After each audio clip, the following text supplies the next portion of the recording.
Hi church family, it's good to see you all, not that we can see you all. My name is Joel and this is Carmel, and it's our privilege to be able to come and read the word to you guys tonight.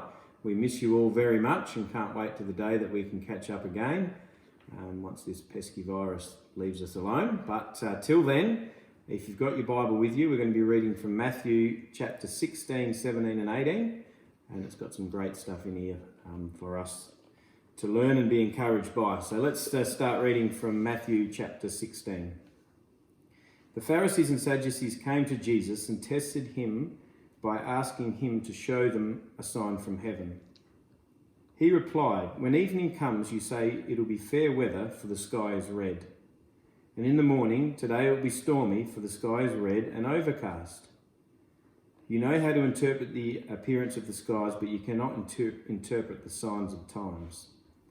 A wicked and adulterous generation looks for a miraculous sign, but none will be given it except the sign of Jonah." Jesus then left them and went away. When they went across the lake, his disciples forgot to take bread. "Be careful," Jesus said to them. "Be on your guard against the yeast of the Pharisees and Sadducees." They discussed this amongst themselves and said, "It is because we didn't bring any bread." Aware of their discussion, Jesus said, "You of little faith, why are you talking amongst yourselves about having no bread? Do you still not understand? Don't you remember the 5 loaves and 5,000?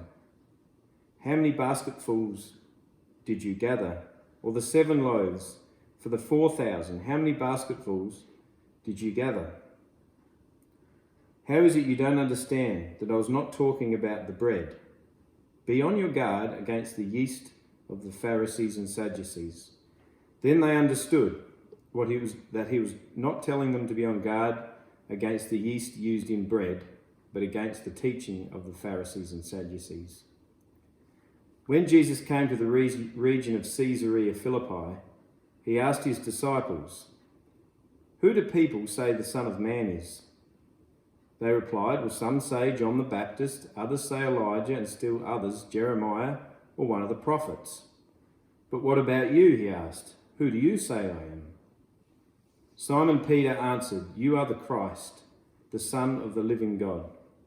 Jesus replied, "Blessed are you, Simon of Jonah, for this was not revealed to you by man, but my Father in heaven. And I tell you that you are the Peter, and on this rock I will build my church, and the gates of Hades will not overcome it. I will give you the keys to the kingdom of heaven. Whatever you bind on earth will be bound in heaven, and whatever you lose on earth will be lost in heaven." Then he warned his disciples not to tell anyone that he was the Christ.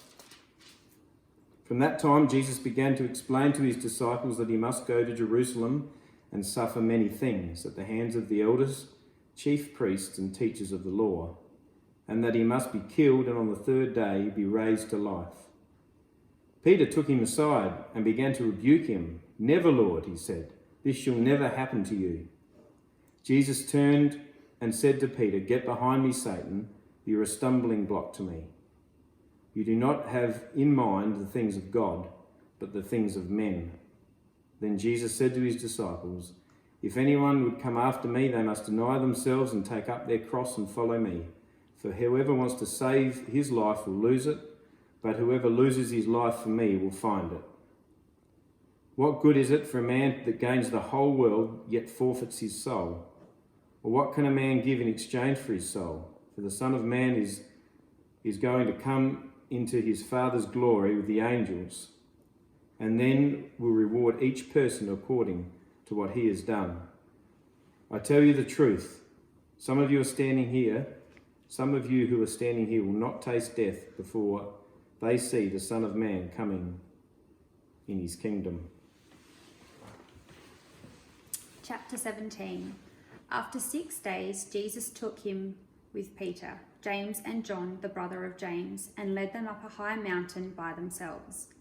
There he was transfigured before them. His face shone like the sun, and his clothes became as white as the light. Just then there appeared before them Moses and Elijah talking with Jesus. Peter said to Jesus, "Lord, it is good for us to be here. If you wish, I will put up 3 shelters, one for you, one for Moses, and one for Elijah." While he was still speaking, a bright cloud enveloped them, and a voice from the cloud said, "This is my son, whom I love. With him I am well pleased. Listen to him." When the disciples heard this, they fell face down to the ground, terrified. But Jesus came and touched them. "Get up," he said. "Don't be afraid." When they looked up, they saw no one except Jesus. As they were coming down the mountain, Jesus instructed them, "Don't tell anyone what you have seen until the Son of Man has been raised from the dead." The disciples asked him, "When then do the teachers of the law say that Elijah must come first?"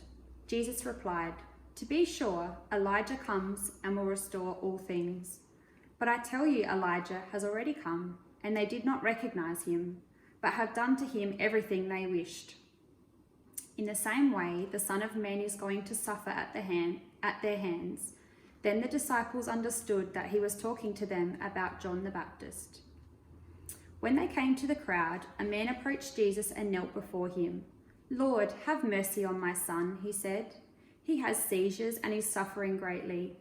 He often falls into the fire or into the water. I brought him to your disciples, but they could not heal him." "O unbelieving and perverse generation," Jesus replied, "how long shall I stay with you? How long shall I put up with you?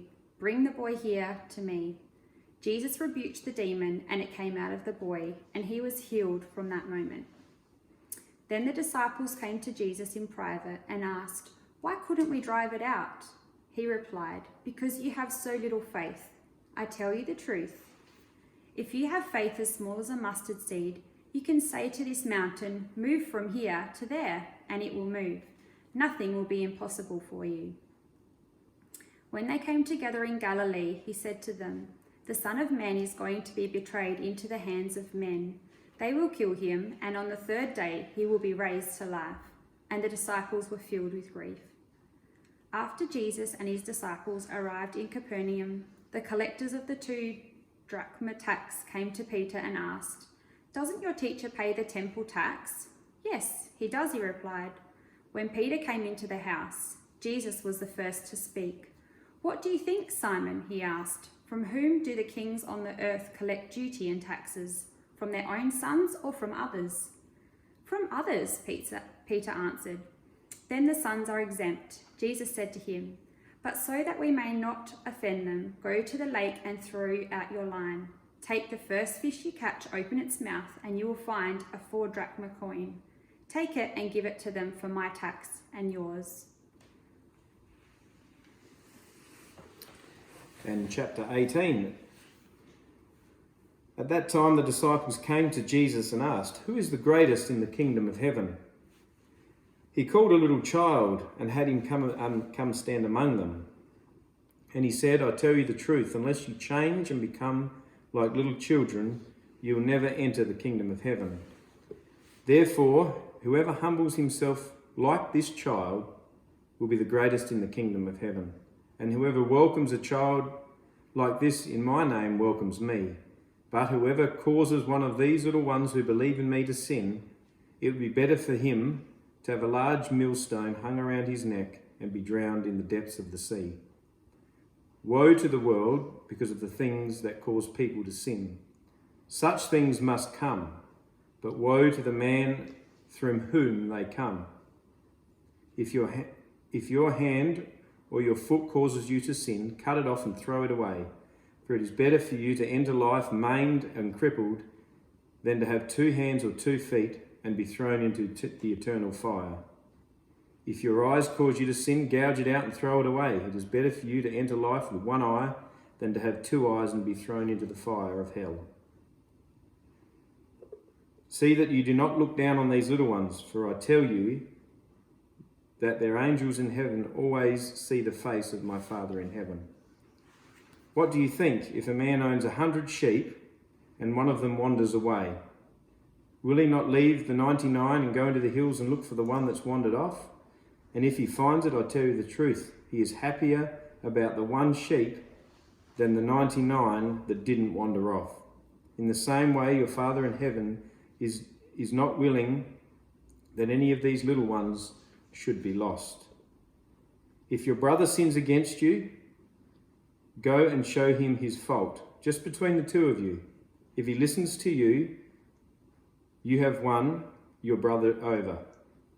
But if he will not listen, take 2 or 3 others along, so that the matter may be established by the testimony of 2 or 3 witnesses.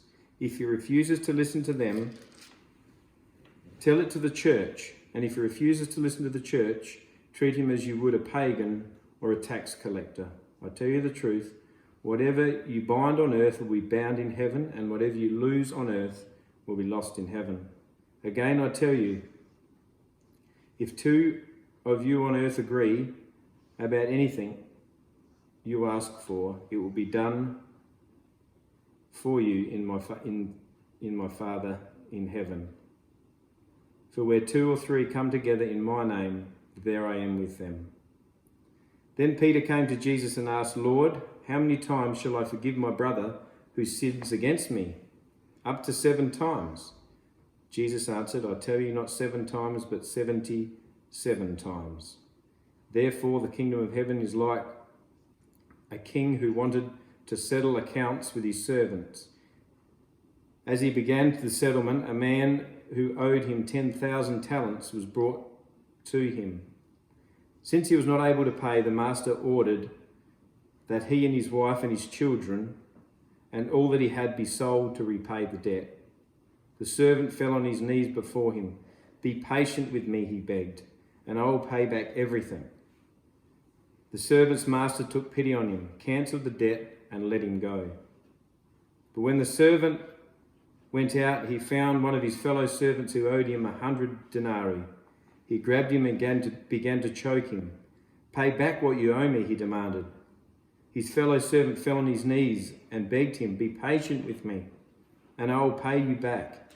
But he refused. Instead, he went off and had the man thrown into prison until he could pay the debt. When other servants saw what had happened, they were greatly distressed and went and told their master everything that had just happened. Then the master called that servant in. You wicked servant, he said, I cancelled your debt of yours because you begged me to. Shouldn't you have showed mercy on your fellow servant as how I did on you? In anger, his master turned him over to the jailers to be tortured until he should pay back all he owed. This is how my heavenly Father will treat each of you unless you forgive your brother from your heart. That's Matthew 16, 17 and 18. Thank you very much for listening and reading along with us this evening. We hope and pray that you have had a good Easter and some blessed times come your way. God bless.